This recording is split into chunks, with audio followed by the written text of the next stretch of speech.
let's be honest. Most people don't have the courage to tell you directly that they don't like you. Instead, they disguise their true feelings behind insincere smiles, empty flattery, and forced niceties. I've experienced it myself, trusting someone who I thought was a friend, only to later discover they were silently rooting for my failure. It's harsh, but here's the reality. If you don't learn to spot the signs, you'll end up pouring your time and energy into relationships with people who secretly resent you. So, let's strip away the pretense and get real about the subtle ways people reveal their hidden dislike for you. You might not love hearing this, but confronting the truth is always better than living in a comforting illusion. First, consider how they joke about you. Everyone knows that person who loves to crack jokes, especially when the punchline is you. They'll zero in on your quirks, your blunders, or those little imperfections, all while grinning and claiming, "I'm just joking." At first glance, it seems harmless enough, just playful teasing. But let's not fool ourselves. These jokes often carry a deeper, more cutting edge. These are not harmless jokes. They're carefully veiled insults, designed to erode your confidence bit by bit. I recall being close to someone who always had something critical to say about me. Whether it was my choice of clothes, the way I spoke, or even the projects I was pouring my heart into, they never missed an opportunity to comment. At first, I brushed it off, convincing myself it was just light-hearted teasing. But over time, a pattern began to emerge. Their remarks consistently targeted my vulnerabilities, never my strengths.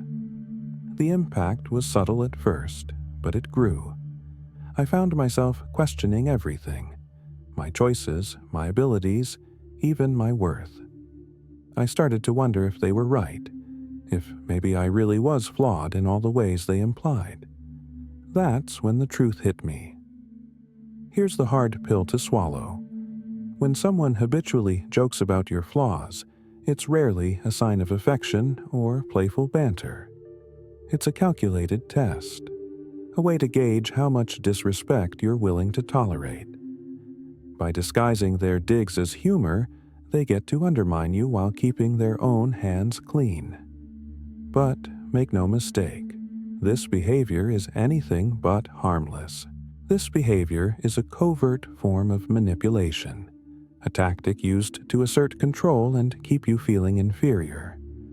Their message is clear, even if they wrap it in humor. They believe you're beneath them. The worst part? They often get away with it because society conditions us to think that if we object to a joke, we're the ones being overly sensitive or lacking a sense of humor. But let's challenge that narrative. Let me be clear. There's nothing wrong with drawing a line when a so-called joke goes too far. In fact, standing up for yourself in these moments isn't just important. It's vital for your self-respect and mental well-being. You deserve relationships with people who uplift and encourage you, not those who tear you down under the guise of humor. True friends don't need to highlight your flaws to feel better about themselves. Instead, they celebrate your strengths and help you navigate your weaknesses with kindness and respect, never making you the target of their punchlines. Time and time again, I've seen people tolerate these sly insults, telling themselves it's better to avoid conflict than to rock the boat. They convince themselves that keeping quiet is the price of maintaining harmony.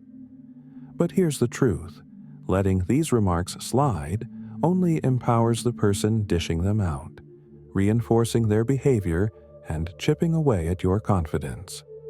Standing up doesn't mean you lack humor. It means you value yourself enough to demand better. Here's the hard reality: tolerating even minor disrespect, especially when it's disguised as humor, is a dangerous game. What starts as seemingly harmless comments can slowly erode your confidence over time. each joke chips away at your sense of self-worth, and the more you brush it off to avoid appearing too sensitive, the more permission you grant for the behavior to continue. Before you know it, you're left doubting yourself, not because the insults were true, but because you allowed them to accumulate unchecked. I learned this lesson the difficult way. By laughing along, I was unknowingly endorsing the very behavior that undermined me. I was playing a role in my own disrespect. But when I finally decided enough was enough and started setting firm boundaries, everything changed. The dynamic shifted, not just in how they interacted with me, but in how I viewed myself. I reclaimed control over my identity and stopped letting their words shape my perception of who I was. So here's my advice to you. The next time someone cracks a joke at your expense, pause. Don't just laugh it off reflexively. Instead, take a moment to ask yourself a critical question. Is this truly funny, or is it something deeper and more harmful disguised as humor? Recognizing the difference is the first step toward protecting your self-respect and building stronger, more authentic relationships. And if you realize their joke wasn't just harmless fun but a veiled jab, don't shy away from addressing it. Confronting them might feel awkward, and it could even cost you the relationship. But here's the truth. Your self-respect is far more valuable than preserving a connection built on someone else's warped sense of humor. Life's too short to spend time with people who don't recognize your worth. If someone thinks friendship means constantly pointing out your flaws, it's time to reevaluate their place in your life. Real friends don't need to diminish you to feel better about themselves. They lift you up, celebrate your strengths, and help you grow without tearing you down. So, stand firm, speak your truth, and refuse to let anyone make you the butt of their jokes, because you deserve better, plain and simple. Now, let's move to another subtle but equally toxic behavior, the compliments that sting like insults. We've all experienced it. Someone offers you a compliment, but instead of feeling appreciated, you're left with a strange, bitter taste, like you've been hit with a backhanded remark. It's the kind of comment that makes you pause and wonder, wait a minute, was that supposed to make me feel good?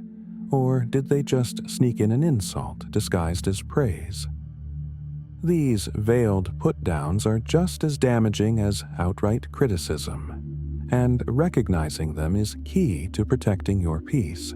Here's the blunt truth. Backhanded compliments are a double-edged sword, deliberately crafted to cut. They're a covert way for someone to undermine you while wearing a mask of kindness. I remember vividly when I experienced this firsthand. I'd poured my heart and soul into a major project, dedicating countless hours to ensure every detail was just right. When the time came to share it with my colleagues, I was eager for feedback. One person, someone I had considered an ally, smiled and said, "Wow, this is actually pretty good for someone like you."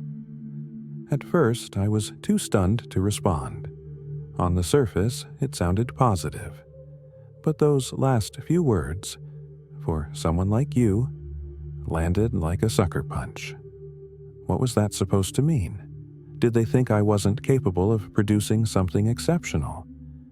That one phrase carried an undertone that invalidated my effort and talent. And that's the uncomfortable truth about backhanded compliments. They aren't designed to encourage or celebrate you. They're laced with subtle digs meant to keep you in check, to remind you of your place. It's a form of manipulation, a power play where the person giving the compliment tries to assert their dominance while sowing seeds of self-doubt. These comments aren't about building you up. They're about keeping you from realizing your true potential. Recognizing them for what they are is the first step to reclaiming your confidence and refusing to play along with their games. When someone offers a backhanded compliment, what they're really saying is, "I see you trying, but you'll never measure up to me." It's a toxic sentiment, but it's so carefully camouflaged with pleasant words that you almost overlook the venom underneath. Let's not sugarcoat this.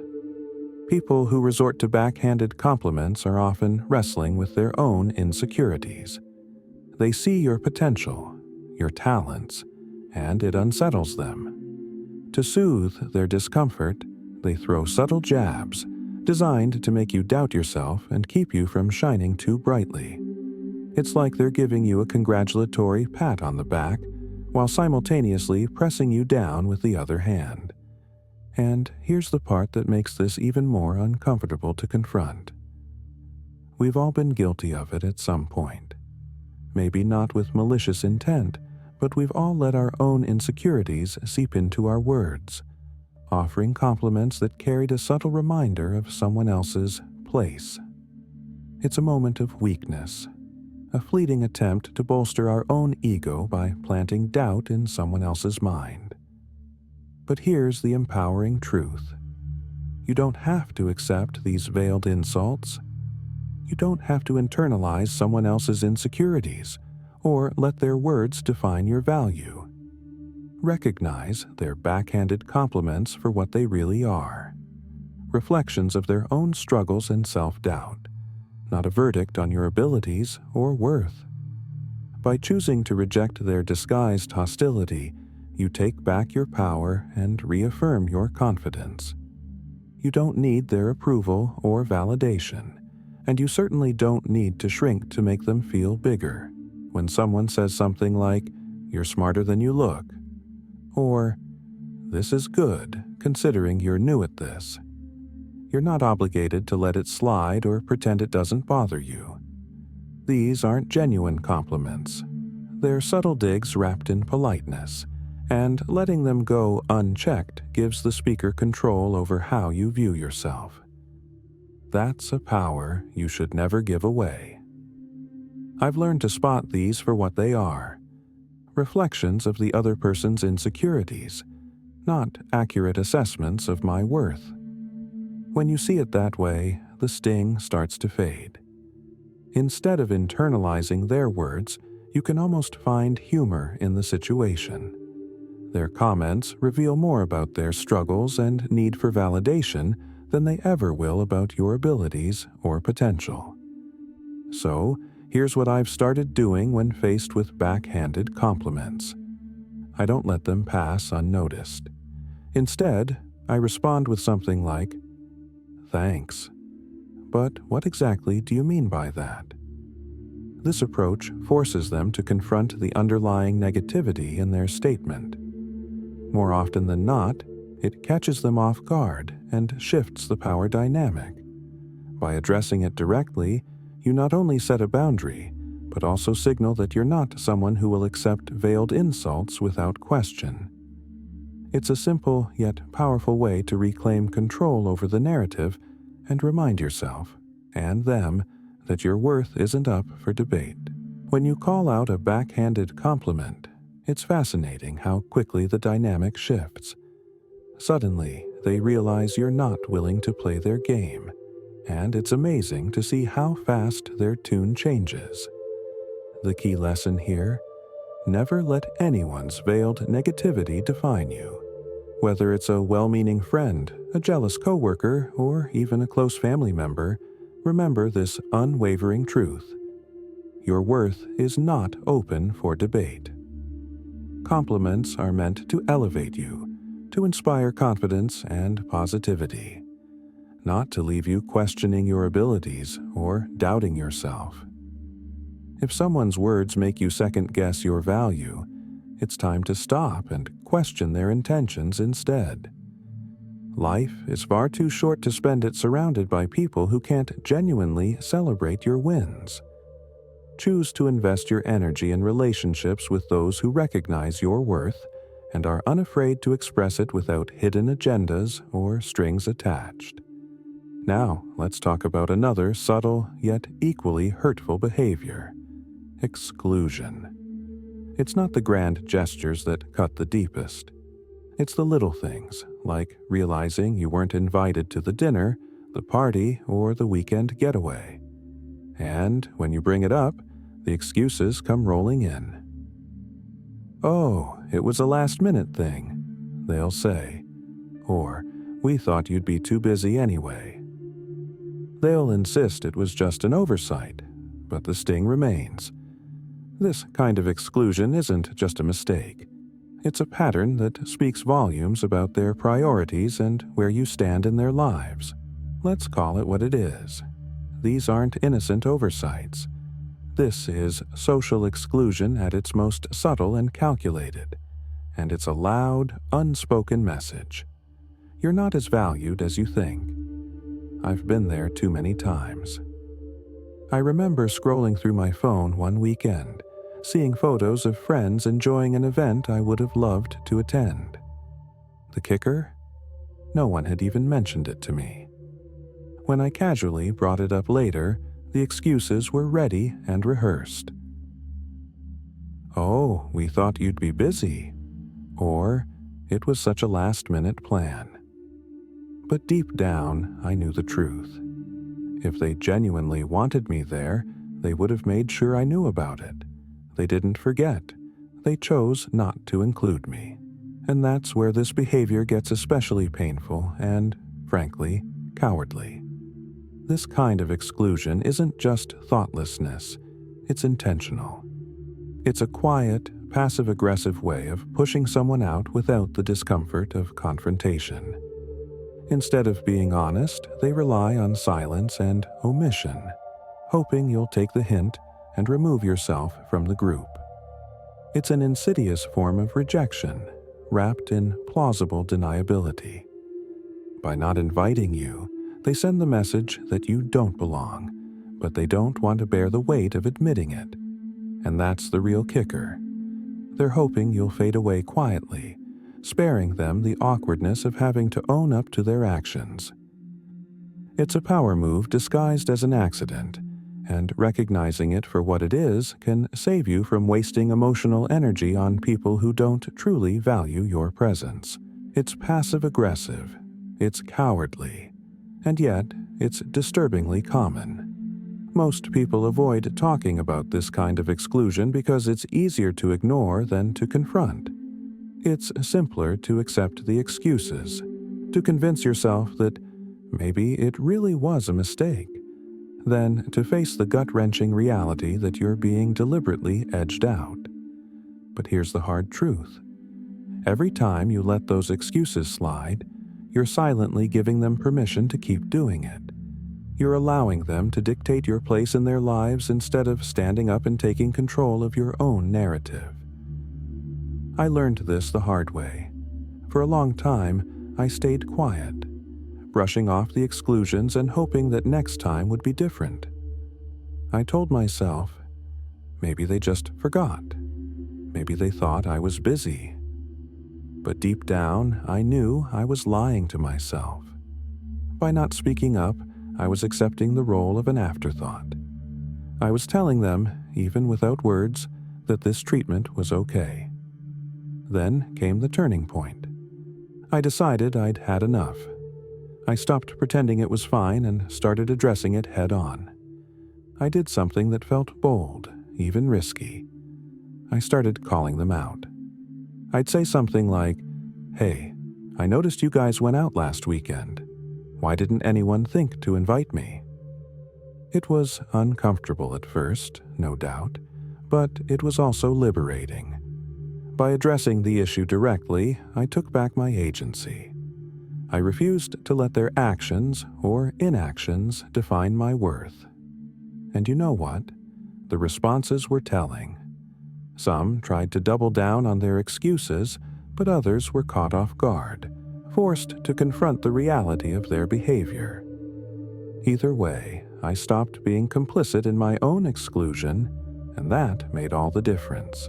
It wasn't easy, and it definitely created some awkward moments, but it forced them to face their behavior.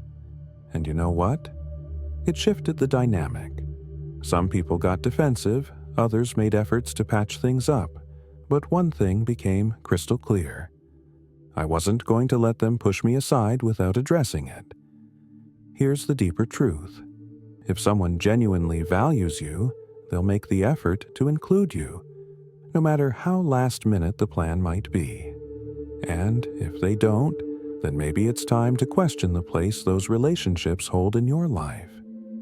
You deserve to surround yourself with people who don't make you feel like you're constantly fighting for their approval or attention. True friends don't forget to invite you.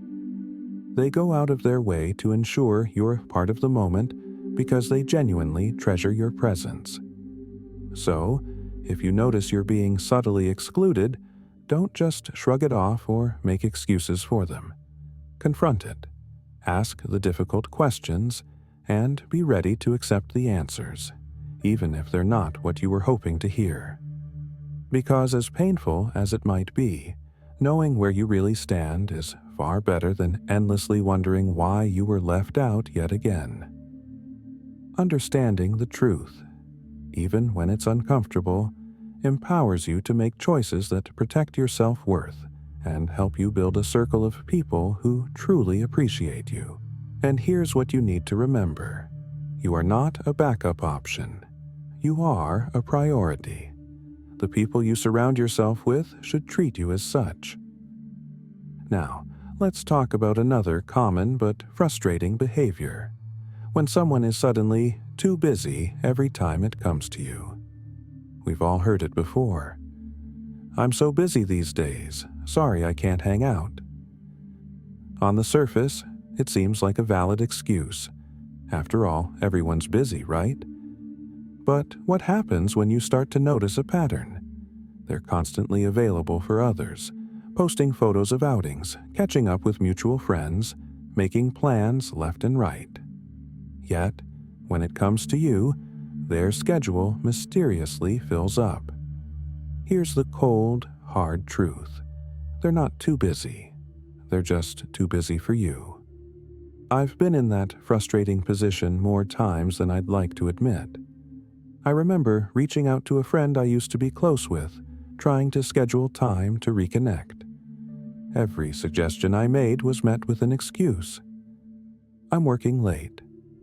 I've got so much going on right now. Maybe next week. Yet, in the same breath, I'd see them out with other people, having fun, effortlessly making time for everyone but me. The reality hit hard, but it was also clarifying. People make time for the things and the people that matter to them. If someone consistently can't seem to find time for you, it's not because their life is too demanding, it's because their priorities lie elsewhere. And while it's painful to face, understanding this allows you to stop chasing after relationships that leave you feeling undervalued. Instead, you can focus your energy on people who genuinely want you in their lives and make an effort to show it. It took me longer than I'd like to admit to recognize the pattern, but eventually the message became impossible to ignore. I wasn't a priority in their life anymore.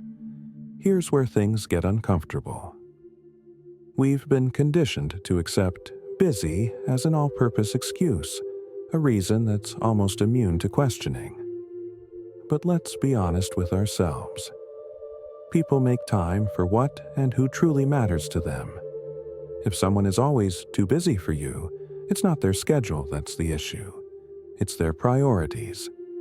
That's a bitter pill to swallow because it forces you to confront the possibility that you might care about them more than they care about you. The harsh truth is that busy is often a polite, socially acceptable way of saying, I don't want to spend time with you. It's easier for them to point to their calendar than to face the discomfort of admitting they're choosing not to make space for you in their life. This kind of behavior is a passive-aggressive way to keep you at arm's length. They avoid the confrontation of being honest while subtly communicating that your relationship isn't a priority for them anymore. And while it might feel less painful than an outright rejection, it's no less damaging. Recognizing this for what it is allows you to stop clinging to one-sided connections and start focusing on relationships where your presence is valued, respected, and reciprocated. They want to keep you on the hook, close enough to reach when it's convenient for them, but far enough to avoid genuine commitment to the relationship. I'll admit, I've been on both sides of this. There were moments when I made excuses because I didn't know how to tell someone I had outgrown the friendship. But being on the receiving end taught me an important lesson. It's far better to be honest, no matter how uncomfortable, than to string someone along with half-hearted excuses. When I finally confronted my friend about always being too busy, it wasn't easy. The conversation was awkward, even tense, but it was also liberating. It forced clarity, a chance to understand where we really stood and to let go of unrealistic expectations.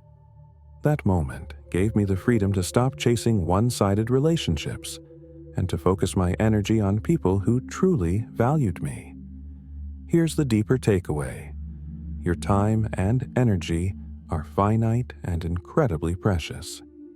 Don't squander them on people who can't be bothered to prioritize you. If someone is perpetually too busy to make room for you in their life, it's a sign that their priorities don't align with yours. And that's okay. It's an opportunity to reassess and redirect your efforts toward relationships that are mutual and meaningful. You deserve to surround yourself with people who are genuinely excited to see you, who go out of their way to include you, not out of convenience, but because they cherish your presence. Life is too short to waste on lukewarm connections. Choose to invest in those who make you feel valued and remind you that you matter.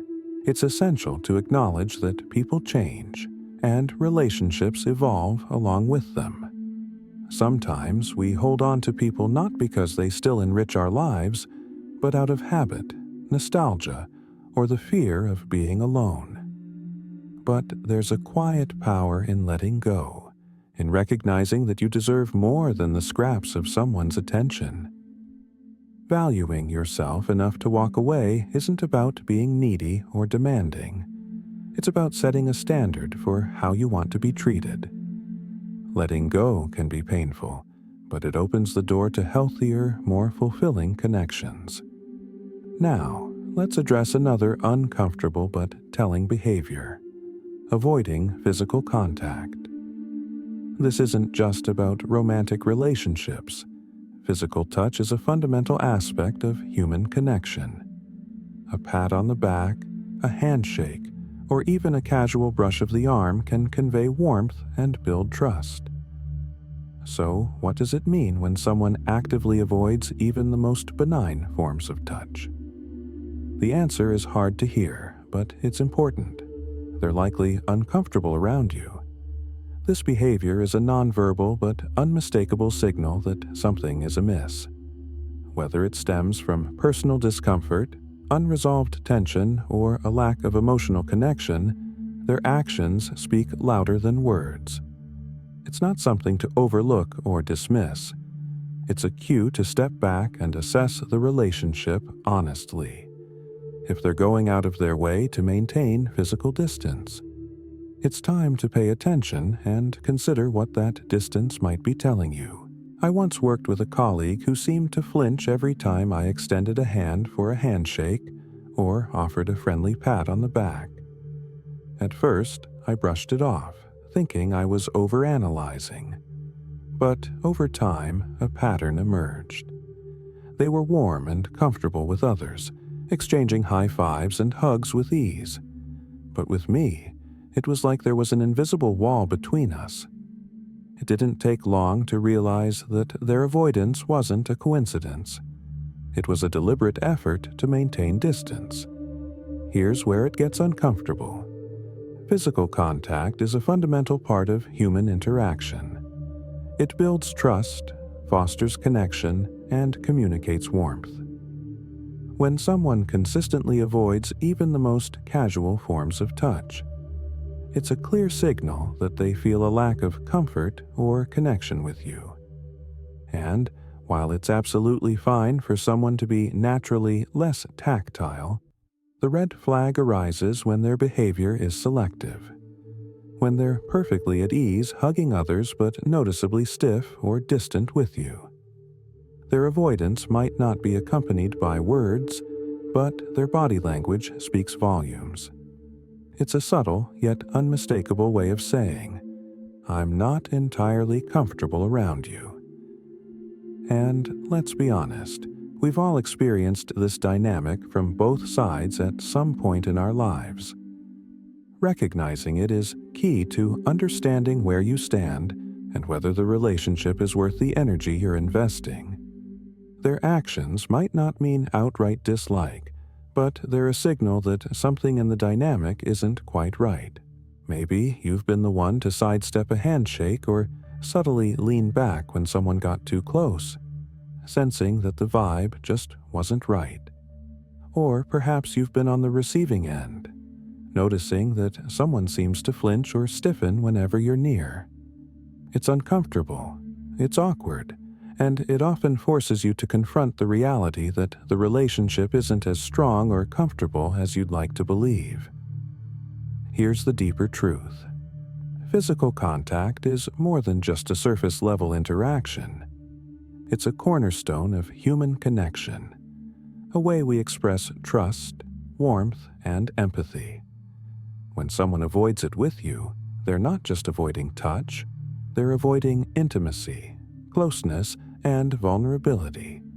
They're keeping you at a literal and figurative distance, sending a clear, unspoken signal that something in the relationship isn't working. I've learned to pay close attention to these cues, even when the truth is hard to face. There was a time when I ignored them, convincing myself that someone's reluctance to engage physically was just a personality trait or a quirk. I made excuses, telling myself they were just not a touchy person, even when their actions contradicted that with others. But eventually, I realized that their avoidance wasn't random, it was targeted. It reflected their discomfort or detachment, and ignoring those signs only prolonged my confusion and frustration. Understanding this helped me to stop misinterpreting their behavior and start focusing on relationships where connection wasn't something I had to question or chase.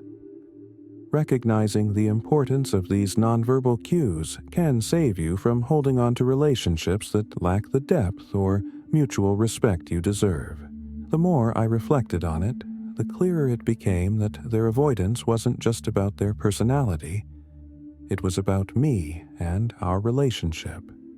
When I finally gathered the courage to confront the situation, it led to some difficult conversations. In a few cases, it even marked the end of the relationship. But as painful as those moments were, they brought me a sense of clarity and relief. I was no longer stuck in the frustrating cycle of second-guessing or wondering why things felt off. Here's the deeper takeaway. Don't overlook the signs when someone consistently avoids physical contact with you. It's rarely just a personal quirk or preference.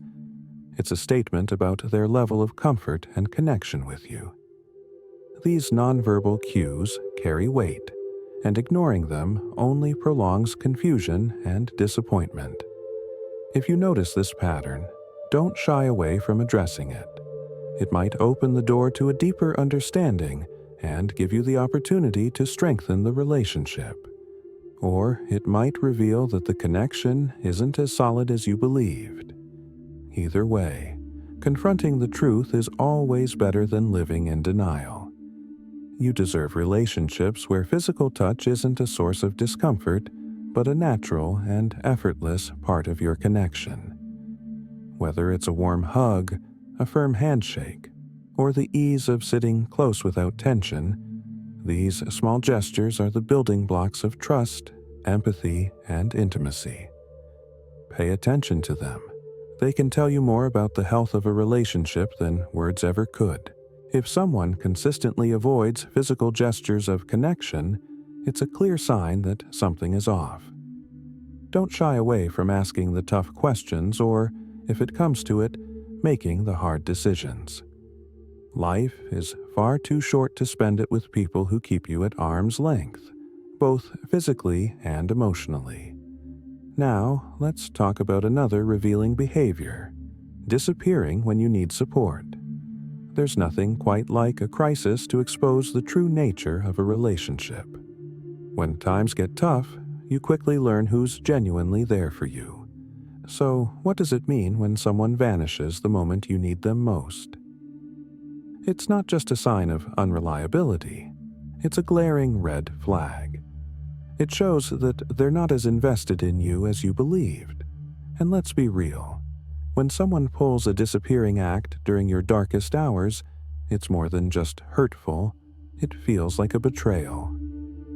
The moments when we're at our most vulnerable are the times we need connection and support the most. True friends show up, even when it's inconvenient, even when it's hard. If someone consistently checks out when you need them, they're sending a loud message. They're not willing to be there when it matters most. Recognizing this truth can be painful, but it's essential for prioritizing relationships that truly nurture and sustain you. I learned this lesson the hard way during one of the toughest periods of my life. I was dealing with a personal crisis that left me feeling lost and shaken to my core. Naturally, I reached out to the people I considered my closest friends, hoping for some kind of support, even something as simple as a text or a quick call. But what did I get? Silence. The people I thought I can count on were suddenly full of excuses. Work is so crazy right now. I'm swamped, but I'll check in soon. Spoiler alert, they never did. Here's where the hard truth comes in. People love to say they'll always be there for you, but when life gets messy, many of them disappear. They're happy to stick around for the fun, the laughter, and the easy moments. But when the storm hits, they vanish. It's a bitter realization, but one that's crucial to understand. Real friendships and meaningful relationships aren't tested during the good times. They're revealed in the hard ones. When someone pulls a disappearing act in your darkest hours, it's not just disappointing. It's a stark reminder of where you truly stand in their life. And while it hurts, it also provides clarity. It frees you from investing in relationships that are one-sided or conditional and allows you to focus on the people who genuinely care. Those who show up when it matters most, not just when it's convenient. They'll happily party with you, laugh at your jokes, and revel in the high points of your life. But the moment things take a serious turn, when you're hurting, struggling, or simply in need, they vanish. Why? Because it's easier for them to ghost you than to face your pain or discomfort. The harsh truth is, they don't care enough to be there when it really matters. Let's be brutally honest. True support isn't about convenience. It's about showing up when it's hard, when it's uncomfortable, and when it feels like the last thing you want to do. It's about being present, not just in the good times, but in the messy, difficult moments that define real relationships. The people who disappear when you need them most aren't just being inconsiderate. They're revealing exactly where you stand in their life. Their absence is a loud and clear statement. Your problems aren't worth my time. I know how gut-wrenching this realization can be. I've felt it firsthand. I remember being there for friends during their darkest times, through their breakups, their family crises, their career struggles. I gave my time, my energy, and my support without hesitation. But when it was my turn to lean on them, they were nowhere to be found. The people I thought I could depend on didn't return the favor, and that betrayal stung deeply. But here's the lesson in it. Their actions gave me clarity. They helped me see who was truly in my corner and who wasn't. And while it hurt to let go of those one-sided relationships, it freed me to focus on the people who genuinely cared. The ones who didn't see my struggles as an inconvenience, but as a call to action. Those are the relationships worth nurturing because they're built on mutual respect, compassion, and an unwavering commitment to being there, no matter what. It was a wake-up call, a harsh, uncomfortable one. But it was also a lesson I needed to learn. Not everyone who smiles at you or shares your happy moments is genuinely in your corner. And that realization, while painful, is incredibly liberating. Here's the deep truth. Support is the foundation of any meaningful relationship. It's easy to be present when life is smooth and full of laughter. But the real measure of a relationship is how people respond when the storm rolls in. If someone disappears the moment you need them most, they're not just letting you down. They're revealing a hard truth. They were never truly there to begin with. But here's the key. Don't let their absence make you bitter. Let it make you better. Use these moments as a lens to clarify who deserves a place in your life. See it as a filter, helping you sift out the people who don't bring value, who don't show up, and who don't reciprocate the energy and care you give. Focus instead on the ones who do, the people who check in, who make time, who show up even when it's inconvenient. Those are the ones who truly matter. Those are the relationships worth nurturing, cherishing, and protecting. They're the foundation of a life filled with trust, connection, and mutual respect. Let the rest fall away, because life is too short to invest in people who can't be bothered to show up when it counts. In the end, life is far too short to waste on fair-weather friends. Surround yourself with the people who will stand beside you in the storm, not just bask in the sunshine. These are the rare individuals who stick around when the chips are down, and when you find them, you've discovered something truly worth holding on to. As for those who disappear when you need them most, let them go. They've already shown you their true colors, and holding on only drains your energy for those who genuinely matter. Now, let's talk about another behavior that's just as destructive. Gossip. Gossip is like social poison. It spreads faster than wildfire and can destroy relationships in an instant. And here's the thing about gossip. It's never as innocent as people like to pretend it is. When someone you consider a friend talks about you behind your back, they're not just sharing a harmless story. They're undermining your trust, tarnishing your reputation, and betraying the bond you thought you had. It's a deliberate act of sabotage that says far more about them than it does about you. True friends don't use your life as fuel for conversation at your expense. They protect your confidence and your character, even when you're not around to hear it. Recognizing this kind of behavior for what it is can save you from investing in relationships that are fundamentally toxic. Let's be honest. When someone gossips about you, it's a blatant sign that they don't respect you, no matter how friendly or supportive they may seem to your face.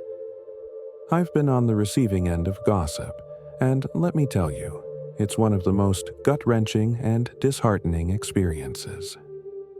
I vividly remember confiding in someone I considered a close friend about a deeply personal issue.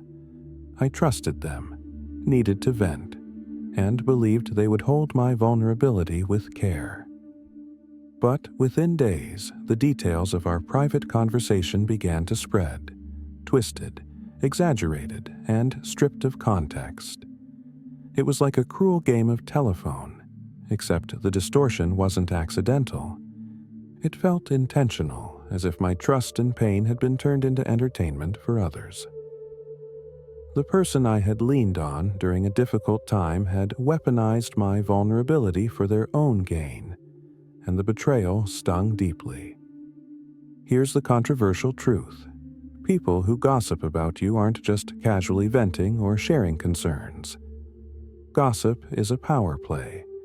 It's a way for them to elevate themselves, to feel important or superior, all while tearing you down, and doing so without having to face you directly. It's cowardly, it's manipulative, and it's toxic to the core. True friends don't use your struggles, your secrets, or your moments of vulnerability as fodder for their own social gain. They protect you, respect you, and build you up. Not because they want something in return, but because that's what genuine friendship looks like. If someone betrays your trust through gossip, it's a clear signal to reevaluate their place in your life. Respect yourself enough to distance yourself from those who thrive on tearing others down. You deserve relationships that are rooted in trust, loyalty, and mutual care, not ones that feed off your pain. Gossip doesn't just damage your reputation. It strikes at the very foundation of trust, the bedrock of any meaningful relationship. And here's a hard truth to swallow. People who gossip to you about others will almost certainly gossip about you to others. It's not an isolated behavior, it's a pattern. I've seen it play out countless times. The person who seems to love spilling the tea about everyone else, they suddenly go quiet when you walk into the room. Why? Because chances are they're spilling your tea the moment you're not around. This kind of betrayal is particularly insidious because it happens in the shadows. You're left without a chance to defend yourself, or even know what's being said. It's an act of cowardice, one that undermines the relationship without ever confronting you directly. I'll never forget the time I confronted a friend who had gossiped about me. I went in expecting some level of remorse, or at least an attempt at an explanation. Instead, they brushed it off like it was nothing, calling it, just harmless talk. But here's the thing. Gossip is never harmless. It's a betrayal, plain and simple, and it reveals far more about the person spreading it than it ever could about the person it's about. Gossip shows a lack of character, respect, and integrity. People who engage in it aren't just hurting the target of their words, they're sabotaging the trust that relationships are built on. Recognizing this pattern allows you to protect yourself. Confront it if you can, and if they don't acknowledge the harm they have done, don't hesitate to distance yourself. Your peace, trust, and well-being are worth more than any relationship that thrives on tearing others down. Surround yourself with people who uplift, protect, and respect you, not those who wield your life as their next conversation piece.